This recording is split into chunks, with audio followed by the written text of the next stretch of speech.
السلام عليكم ورحمه الله وبركاته. اهلا بيكم النهارده في درس جديد على قناه يوسف فوتوشوب توتوريالز. بس النهارده مش هيبقى درس فوتوشوب اصلا، النهارده هيبقى درس إليستريتور. في ناس كتير طلبت مني بسبب على الصوره ديت، كومنتات كتير على الصوره ان هم عايزين دروس، وانا ان شاء الله عشان هم كلهم كانوا مستعجلين وعايزين دروس بسرعه يعني. فانا هو بقول لهم زي ما كاتب لهم في الكومنتات من عناية حاضر. النهارده هو الدرس اللي انا هعمل فيه حاجه زي كده، مش هعملها بالظبط طبعا.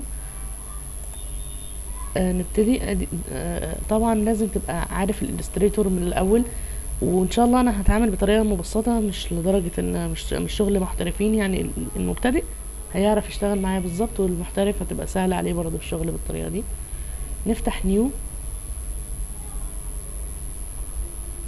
وعلى حسب المقاس انا هعمله بنفس المقاسات دي وبالعرض، وندوس اوكي. في حاجه لازم نتفق عليها قبل ما نبتدي ان احنا نشتغل في الفلات ارت. في حاجه اسمها في المجال ده حاجه اسمها فلات كولرز. فلات كولرز هي الوان دايما بتستخدم في الحاجات دي. لو استخدمت اي درجات تانية او اي الوان تانية بيبان التصميم شكله مش حلو. وطبعا لازم لو انت هتعمل التصميم ده على النت، يعني هتنزله على النت، لازم تخلي الصيغه بي ار جي عشان الالوان تظهر معاك مظبوطه وتبقى الناس شايفه تصميمك حلو. وكمان لازم تبقى عامله بي ان جي، عشان برضه انا بلاحظ ناس كتير بترفع شغلها بصيغه الجي بي جي، بتفتكر ان الجي بي جي احسن من البي ان جي. بالعكس، بي ان جي على النت بيبقى فظيع، لان في ناس كتير قوي بتتعب في شغلها وفي الاخر اول ما بينزل على النت بتتعب وبتتضايق ان هي جودة الصورة راحت خالص، وكل الناس تبقى تعليقاتها على الجودة. نختار اي لون للخلفية ايا كان، نختار الكحلي ده مثلا ونعملها. نختار أداة المربع هنا ونعمل مربع على قد الشاشة بالظبط، قد مساحة العمل يعني. عندنا هنا في القائمة هنا layers. لو انت مش عندك تقدر تختار من هنا ويندوز وتنزل عند layers وتختارها، او تدوس F7، عشان احنا كل ما هنعمل لاير هنبقى بنحب نحركه، فلو حبينا نحرك هنلاقي ان الخلفيه بتتحرك معانا. فهتروح جاي هنا وتروح دايس اف على الخلفيه، بص مبقتش بتتحرك معاك اصلا. تعمل نيو ونختار اللون اللي هينفع للون، مثلا لون يبقى بشره البني ادم ايا كان، اسمر فاتح انت حر. كمان صوره باليت الالوان دي انا هنزلها لكم في الديسكريبشن. نبتدي عشان نعمل وش، هنعمل وش بسيط قوي. نعمل دايره اهي، دايرة ممكن بس نفتح اللون شوية، نعملها شخصية فاتحة. وهنيجي هنا ندوس بره خالص ونيجي عند البين تول. وفي حاجة هنا لو تلاحظوا في خطوط خضرا كده بتظهر معايا وبتختفي، دي حاجة اسمها سمارت جايدز اسف. ممكن تدوس هنا على فيو لو مش بتظهر عندك، وتختار تعلم على سمارت جايدز. تمام. وتيجي هنا بالبين تول اول ما تلاقي الخط الاخضر بتاع السنتر ظهر لك، وتيجي هنا وتدوس نقطة وتنزل لحد برضو ما توصل لحد هنا، تلاقي السنتر اهو، وتروح دايس وشادد وانت دايس شيفت تشد شمال اهو كده. تمام. وتروح دايس على النقطة دي عشان يطلع معاك خط مستقيم كده. لو ما دوستش على النقطة هتلاقيها طلعت معاك كده، بصوا خدت كيرف ازاي. فهندوس على النقطة ونروح دايسين هنا اهو شيفت كمان عشان يبقى مستقيم معاك، احنا عايزينه خط مستقيم لفوق. تمام اهو. تمام الجزء ده، ونروح دايسين وبعد كده هنروح دايسين عليه ومختارين الدايرة، ونختار هنا في الباسيفايندرز هتلاقيها هنا. وبرضو لو مش لاقيها تدور عليها في قائمة الويندوز لو مش ظاهرة عندك اهي. ونروح دايسين على دي بتعمل ان كل الليرات تبقى لاير واحد بس اهو، ما بقاش فيه تجزئة. وتختار أداة المربع وتيجي لحد النص بالظبط. تمام كده. وتختار الليرين مع بعض، وتختار من الباسيفايندر ديت تختار الشكل ده، هتلاقيه قصلك نص الوش بالظبط اهو. تمام كده. هنا بس في مشكلة بسيطة، ممكن نعمل برضو مربع ياخد مساحة بس بسيطة من الوش اهو، ونختارهم سوا ونروح دايسين على نفس دي، هنلاقيها استقامت خلاص ومبقاش فيه حاجة. انا عملت كده ليه دلوقتي؟ ده اكيد مش وش بني ادم. هشتغل عليه كله وبعد كده هنروح طابعينه وقلبينه الناحيه التانية نعكسه يعني. هتشوف هتفهموا معايا ازاي. الفلات ارت حاجه بسيطه جدا، مش محتاجه تفاصيل كتير، مش زي رسم البورتريه والبيكسل والفيكتور والديجيتال، مش زي طبعا الناس المحترفه في الكلام ده يعني. مش هيبقى كده. الفلات ارت بيتميز ببساطته الشديده زي رسومات الكرتون اللي بنشوفها في كل الكرتونات اللي بنتفرج عليها. نختار من هنا الدايره، ونختار اللون البني او البني الغامق او الاسود الغامق، انا هختار الدرجه دي، ونعمل بيها دايره العين. هي دي دايره العين بس كده، لكن مش هنعمل دايره بيضه وجواها دايره سودة، مش هنعمل الجو ده يعني. ونيجي هنا ونعمل دايره تانية هنا في المنطقه دي كده، ونخلي لونها ابيض كده. دي لمعه العين.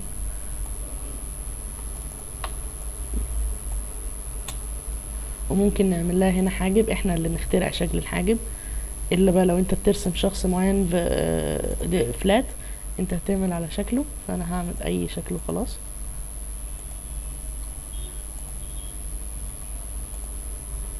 تمام كده. عايز تطول حجم الحاجب اللي انت عملته ده، تختار ديت الاداة دي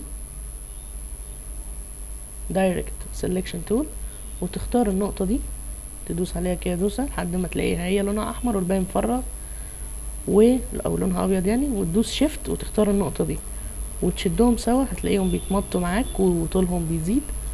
وتختار اللون على حسب برضو، انا هقولها كتير كده، البني. تمام. هو كده بقى شكله شرير شوية.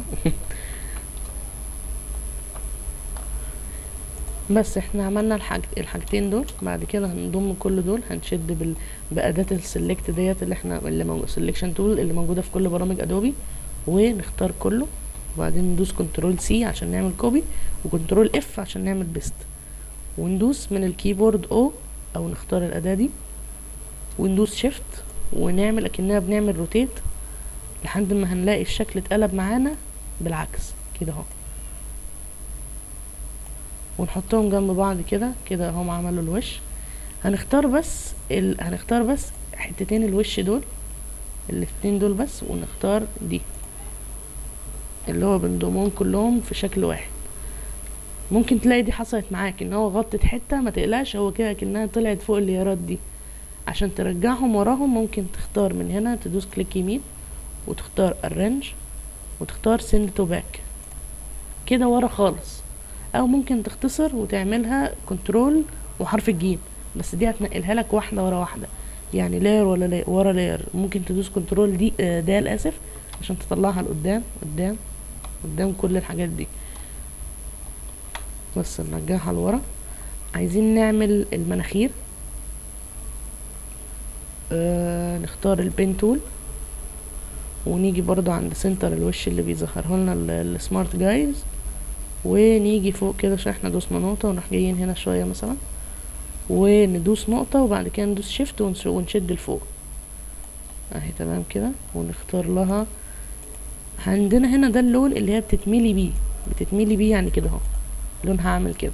احنا بقى عايزينها تبقى ستروك للخط اللي احنا عاملينه ده، فهندوس على رسمة السويتش دي اها، وندوس عليها ونكبر قيمة الستروك شوية. انا هخليه 4 بس، نفتح اللون بتاع البني بتاعها شوية.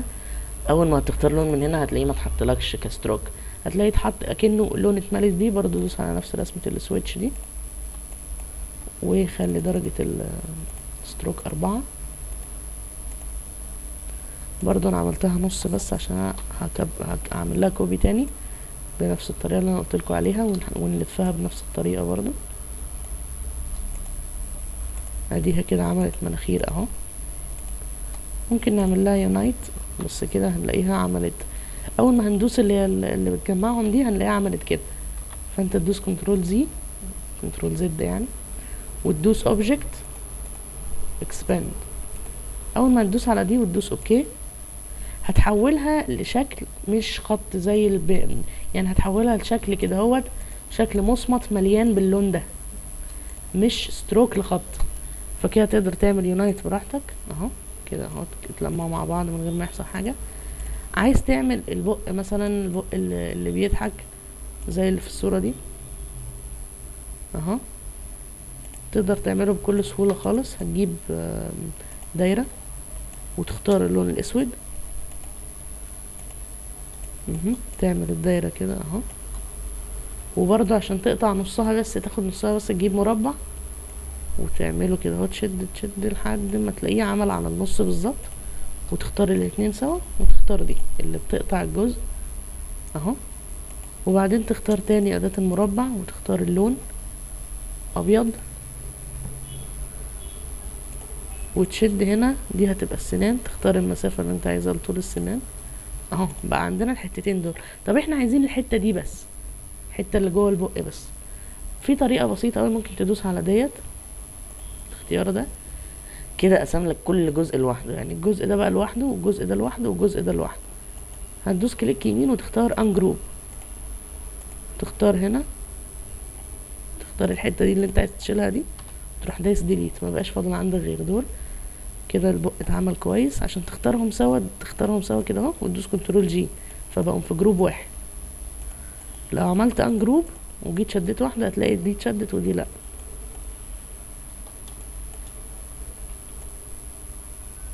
اهو. تمام كده.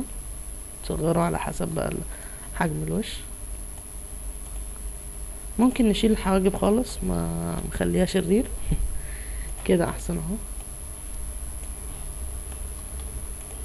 اهو نعمل الودان باي شكل باي حاجه، ده كرتون يعني براحتك، مفيش قوانين اصلا في الكرتون اصلا اهو. بس طبعا لازم تعملها بنفس لون الوش، وتختار من الكيبورد كنترول جيم عشان ترجعها ورا خالص، وتدوس كنترول سي زائد كنترول اف عشان تعمل لها كوبي، وتختار اللون ليها الاسود. سوري، في مشكلة حصلت. تختار لها اللون الاسود، وبعد كده تعمل بالبين تول ده الحتة الاسود اللي احنا عملناه ده هيبقى الظل اهو كده. تمام. وتختار الجزء ده، وتختار الودن السوداء اللي احنا عملناها مع الجزء الاسود ده، وتختار نفس الديفايد اللي احنا اخترناها دي، وتدوس برضو ان جروب، وتمسح الجزء ده، وتمسح الجزء ده. بقى فاضل عندك دي برضو ترجعها ورا خالص، بس تخليها قدام الودان، ورا الوش بس، يعني قدام الودان.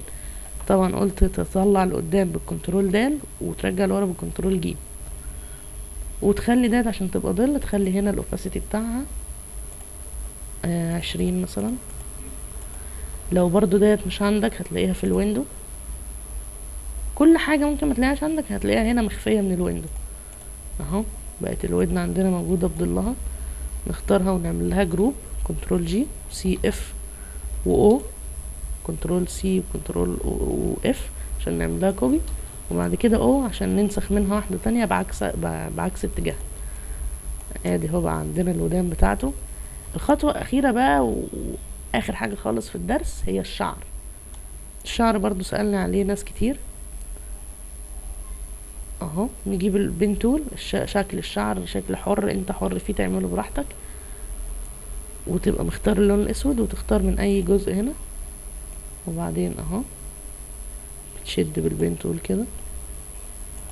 تمام. وتروح دايس على برضو النقطة دي عشان تعمل معاك نقطة سليمة، ما تلفش معاك، وبعد كده نقطة تانية بعيد هنا تدوس برضو، كل نقطة تعملها تدوس بعدها، تدوس عليها يعني. بعد كده نعمل نقطة تانية بعيد كده اهو، نقطة تانية كده، وبعدين تنهي الشعر من هنا كده اهو. عايز تعمل له بقى الشكل اللي من جوه برضو، تعمل نفس اللفات هي اللي احنا عملناها اهو، وتدوس عليها تعمل كده